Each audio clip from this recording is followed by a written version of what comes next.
not engaging in this kind of preference formation and voting pattern that would be necessary for the folk theory of democracy to hold. This is in part really problematic because the people who do not engage in much politics look very different from people who do.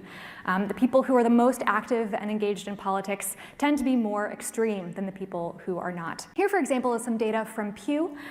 Pew has a method of sorting Americans into a number of buckets ideologically, ranging from the most extremely liberal to the most extremely conservative. And what we're seeing here is their rates of engaging in political activities, following what's going on in politics and government, and discussing politics and government almost every day. And for both of these, you see kind of a U-shaped pattern. The people with the most extreme political beliefs are the ones that are following and talking about politics the most. This is probably apparent to you if you spend any time on Twitter. This is some data on the attitudes of people who tweet a lot about politics and then everyone else who's on the platform. So thinking about these people who are tweeting a lot about politics, they follow the news, they tend to put themselves in echo chambers, listening mostly to people who have similar beliefs to them. They're more ideological, they have more negative feelings about the other party.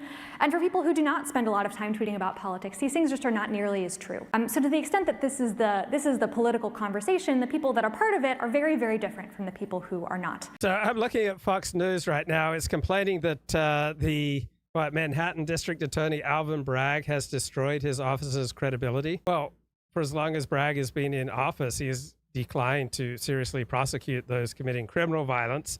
So instead, he's trying to focus on Trump voters. Did he really have that much credibility even before he brought this action against Donald Trump? Okay, I think that's a little naive. Right, let's get another burst here from Jesse Waters. On TV begging for help. The history of the rule of law in this country tells us that the rule of law does not magically defend itself. And it is mortal, it can be killed. When it is attacked, it breaks. In the, noble alternate version of this history that we'd like to imagine we would be part of, the whole country would be. All right, there's never been a time of the rule of law that wasn't carried out by human beings with a tremendous amount of subjectivity in the enforcement of law and the understanding of law. So this notion that there's some objective rule of law at one time in the United States or in any country is absurd. All right, it's always been subjective. It's always been heavily political. Be up in arms about Georgia and about New York. And because the rule of law is subjective and is political, all right, you want a rule of law that operates in alignment with your interests, with your identity, right?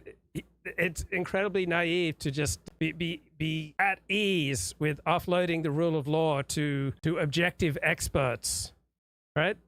If you want to thrive, if you want to create an environment most conducive to your thriving, right, then you want to be controlling the levers of power. How politics really works, right?